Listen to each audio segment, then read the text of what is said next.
Ayan, oh, kalamyas ito guys. Na natuyo na ito nung nakaraang bunga nung isang buwan lang. Mga March siguro.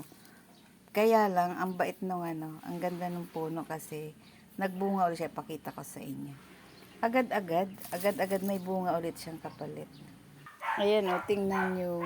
May bunga ulit. Ito yung puno na pinagkuhaan ko. Ayan oh, ang dami na naman yung bunga. Super ganda. Ang ganda ng kanyang bulaklak. Ayan oh.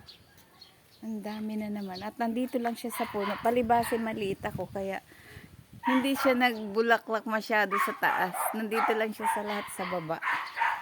Ayan, tingnan nyo oh guys. Ang dami na naman ano, bulaklak. At nakakatuwa yung bulaklak. Ang ganda. Ang bango. Ito pala yung mabango. Itong naaamoy ko ito eh. Sabi ko ano kaya yung mabango. Ang ganda ng kanyang bulaklak guys. Oh. Ang pagkaganda.